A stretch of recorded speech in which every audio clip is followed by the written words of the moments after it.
Deu ruim o plano, hein? Deu muito ruim aí o plano do Bolsonaro, dos bolsonaristas e do Elon Musk.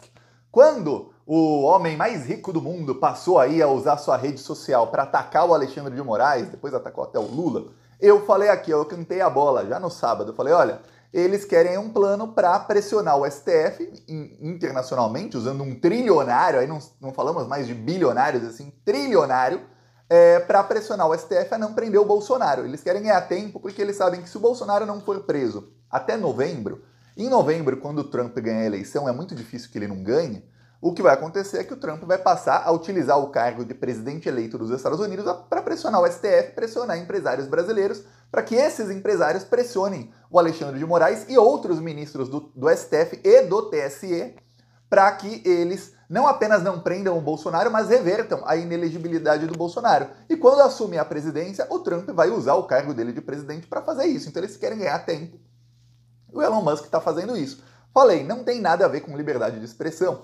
Os bolsonaristas do Trump dizem que o STF está censurando contas. O Elon Musk diz que, olha, eu estou aqui lutando pela liberdade de expressão no Brasil e tudo mais. Porém, a máscara caiu. Agora a gente sabe o coração ali do que o Elon Musk diz que expôs. Se chama Twitter Files, ou em português, os arquivos secretos do Twitter, como eles estão chamando em português. Por quê? Eu vou te mostrar. Primeiro eles dão um ar de que, olha, é uma troca ali de integrantes do Twitter que estavam revoltados com o Supremo Tribunal Federal. Quando eu vi a narrativa aí dos bolsonaristas, eu fiquei pensando, caramba, a troca de e-mails entre funcionários do Twitter, que são todos bolsominions, desde sempre são bolsominions, desde muito antes do Elon Musk comprar o Twitter, são todos bolsominions ali. Obviamente eles vão estar bravos de ter que banir no Brasil, suspender no Brasil contas de bolsonaristas, porque eles estão a favor do golpe de Estado, eles não querem banir. É só ver como que a rede social, não só o Twitter, o Instagram faz a mesma coisa, o Facebook faz a mesma coisa desde sempre, o YouTube também fortalece a extrema-direita em detrimento da esquerda e do campo progressista, todos eles fazem a mesma coisa.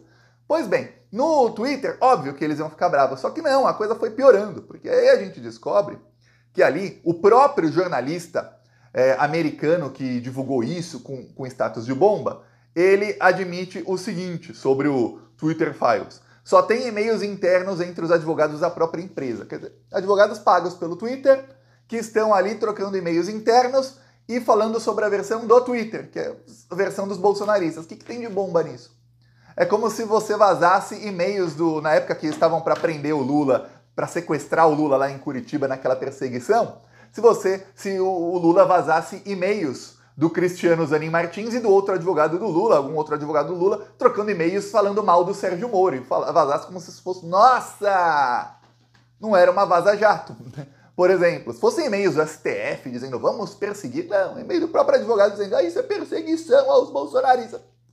Não vale nada. Só que nenhum documento oficial da Justiça brasileira, não tem nenhum documento da Justiça, só tem documentos do Ministério Público. E aí que ferrou pro bolsonarista. Por quê? Porque o documento mais importante que tem ali é um pedido do Ministério Público do Brasil de dados, no caso telefone, e-mail e possivelmente endereço, caso tivesse, para que o Twitter requisitasse dados de membros do PCC, Primeiro Comando da Capital, a facção criminosa que o bolsonarismo tenta aliar ao Lula. Aí uma ativista fez aí uma investigação dentro desses arquivos secretos do Twitter e ela descobriu o seguinte, diz aqui a Estela Aranha, pelos documentos que o próprio Twitter mostrou como bombásticos, olha Alexandre de Moraes perseguindo. A troca de e-mails dos funcionários do Twitter que ele publicou, aí quem quiser pausa aí para ler, mas eu vou ler aí para você, refere-se a uma ação do GAECO, que é o grupo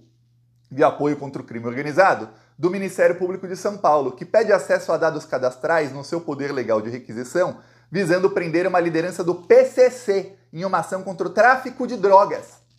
E aí tá aqui o e-mail do GAECO, que foi divulgado pelo próprio pessoal do Twitter, que coloca aqui o número do procedimento. Ó, quem quiser tá aqui, ó, pausa aí e vê esse procedimento aí no Ministério Público de São Paulo. Aí você vai ver com que procurador tá, se tá em sigilo, se não tá. Aí ele fala, ó, através do ofício 1 de 2021, 2020 e 2021, eles estão pedindo aí para que o denunciado, representante do setor jurídico da empresa Twitter, os dados cadastrais completos da conta twitter.com/, aí tá lá a conta. Contudo, o denunciado, no caso o Twitter, recusou-se a cumprir a requisição, sustentando que os dados que tinha disponíveis da conta indicada somente poderiam ser fornecidos mediante requisição judicial. Diante dos esclarecimentos, aí ele fala, o Twitter 2 vezes se negou a fornecer dados aí sobre uma liderança do PCC, tá? 2021, Elon Musk ainda não era dono. Aí ele pega isso e pega trocas de e-mail do pessoal do Twitter reclamando sobre a justiça tá pedindo dados de membros do PCC, e ele coloca lá como Twitter Files, arquivos secretos, e dizem, olha, a justiça brasileira está pedindo para banir contas. E está dizendo que a gente não pode dizer quem pediu. E a gente também não pode dar aí os dados e dizer publicamente quem está tendo essas contas bloqueadas. Também não pode, é óbvio que eles não podem dizer, olha, publicamente, olha gente, o Ministério Público de São Paulo está atrás do membro tal do PCC, hein? Que tem a conta do Twitter tal. Então se você é do primeiro comando da capital, trabalha aí com drogas e o seu Twitter é tal, saiba, estão tentando te prender, foge logo. Será? Será que isso seria legal ou seria obstrução de justiça se o Twitter fizesse isso? Seria obstrução de justiça, seria crime, seriam cúmplices aí de facção criminosa. Porém, o Elon Musk põe tudo isso aí no mesmo balaio, coloca uns áudios de advogados de Twitter. Eu mostrei aqui um áudio ontem do advogado do Twitter em que ele mentia.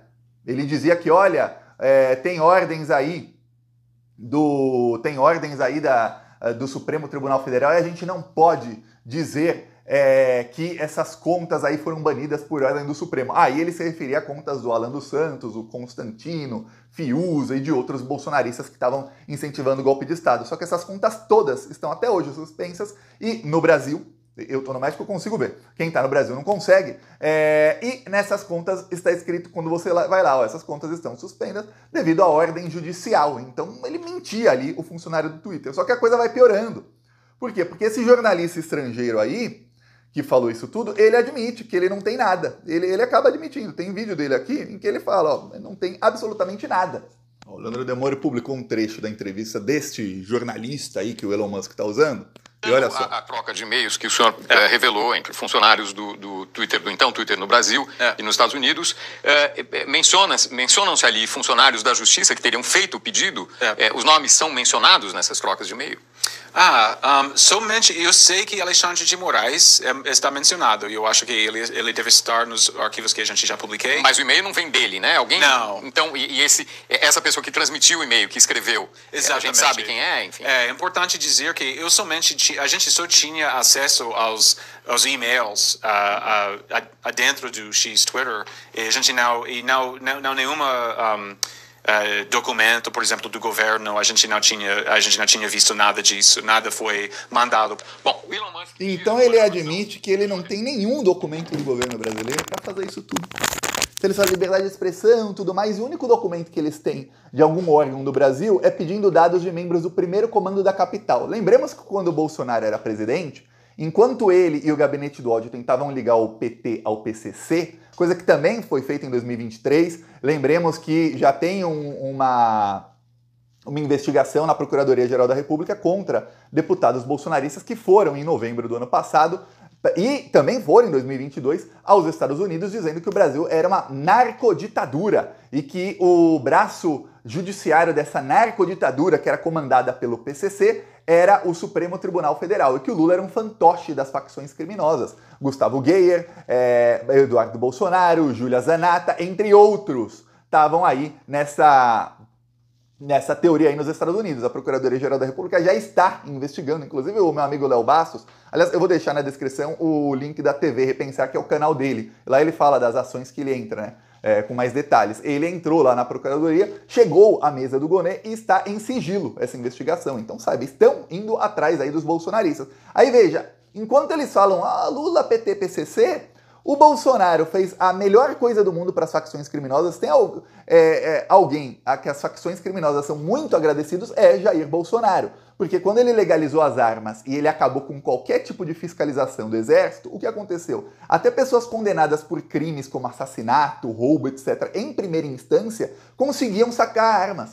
conseguiam tirar armas. E essas facções criminosas passaram a fazer clubes de tiro de fachada, que também não tinha nenhum tipo de fiscalização quanto a se funcionava ou não um clube de tiro, e começava a emitir documento em nome de laranjas, ou seja, pegava aí dados de qualquer pessoa, que é a coisa mais fácil do mundo, começava a emitir documentos de porte de armas. E aí eles, com o dinheiro do tráfico, que tem dinheiro infinito, compravam armas de grosso calibre. Para quem não sabe, um dos maiores gastos que tem uma facção criminosa é pagar propina para policiais, para militares, para quem trabalha nas fronteiras também, enfim, para o exército, para desviar armas.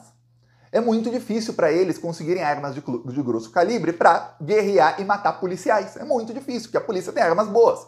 Então eles têm que ter armas melhores que as da polícia. Como é que eles fazem?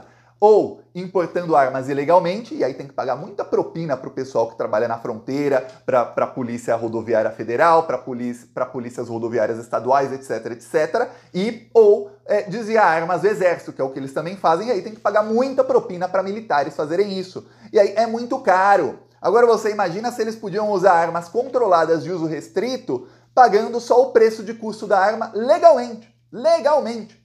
Chegava a arma no endereço deles, estava no nome de um laranja, eles faziam o que queriam com a arma. Estima-se aí que as facções criminosas compraram 60 mil fuzis durante os 4 anos do governo Bolsonaro. É muita grana que eles economizaram, muita grana. Imagina que você tem uma empresa, e aí você fala, caramba, olha, eu ganho 10 mil por mês e o operacional da minha empresa custa 6 mil, então me sobra 4 mil de lucro. Só um exemplo. Imagina que alguém diminuísse o custo operacional da sua empresa para R$1.000 por mês. Aí você fala, caramba, eu ganho 10 mil e agora eu só estou gastando 1.000. Me dá 9 mil de lucro em vez de dar 4 mil. Aí você fala, caramba, que bom. Quem que fez isso está ajudando a financiar a sua empresa, não está? Diminuir custo é o mesmo do que dar dinheiro. O dinheiro que deixa de sair é quase o mesmo do que dinheiro a mais entrando. Então, o governo Bolsonaro é o governo na história deste país, em 523 anos e meio, quase 524 anos, vai fazer aí daqui 2 semanas, é o governo que mais ajudou facções criminosas em toda a história. E aí, para defender membros dessa mesma organização criminosa, o Bolsonaro se une aí, o bolsonarismo, ao cara mais rico do mundo, para mudar aí a história e falar que não, este é um caso de censura. E aí fazem um balaio de gato, juntam na mesma coisa membros do PCC com requerimentos aí para suspensão no Brasil de contas que estavam promovendo e investigando golpe de Estado armado. E aí eles colocam tudo para falar que isso é um atentado à liberdade de expressão. Justo do Elon Musk, que é público, é notório que o Twitter, depois que ele comprou a empresa, passou a fornecer para o governo da Arábia Saudita dados como endereço, telefone, e-mail e localização de IP, que é o mesmo que endereço, né, o endereço online da pessoa, para que a ditadura da Arábia Saudita pudesse prender, condenar, torturar e matar opositores. Engraçado, para fornecer para os árabes, para a ditadura árabe, o endereço de quem criticou o ditador, o Elon Musk foi assim. Para fornecer para a Justiça do Brasil dados de chefes de facções criminosas, aí não. Aí, só com uma ordem judicial. E quando vem a ordem, aí são os Twitter Files, os arquivos secretos do Twitter, eles reclamando de ter que cumprir a ordem judicial de ajudar a polícia do Brasil a prender chefe de facção. Olha só. Tudo pela liberdade de expressão, porque para eles um chefe de facção criminosa, ele tem a liberdade de criar a conta dele no Twitter e falar o que ele bem entender. E de não ser incomodado pelo Twitter, que pode vir a fornecer o e-mail, o telefone dele para a polícia e vai ser preso um chefe de facção, como pode? E onde ficam os direitos humanos do chefe da facção? É assim.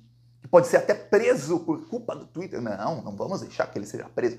Isso é o que está fazendo Elon Musk e Bolsonaro. Então a tentativa de golpe deles falhou feio. O Elon Musk já arregou novamente hoje. O Elon Musk falou aí que vai respeitar a justiça brasileira. Aí ele fala que, olha, ele compartilhou que, olha, os artigos tal e tal da Constituição do Brasil estão sendo violados pelo Alexandre de Moraes. Aí logo depois ele fala, nós vamos respeitar a lei brasileira.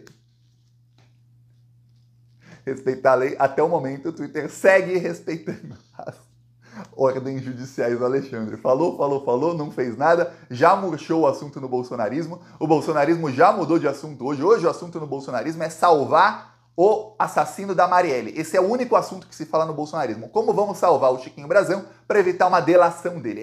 Só se fala disso. Esqueceram o deixar o trilionário falando sozinho porque viram que ele falou. Na hora de fazer, não fez. E aí, depois que foi desmascarado que na verdade eles estão defendendo o chefe de facção, aí é que o assunto murchou mesmo do bolsonarismo. Murchou. Estão bem murchinhos os bolsonaristas, viu? Olha, eu peço aí a sua inscrição no canal. Vamos seguir aqui na luta contra essa corja maldita. Estão caindo aí as máscaras deles cada vez mais.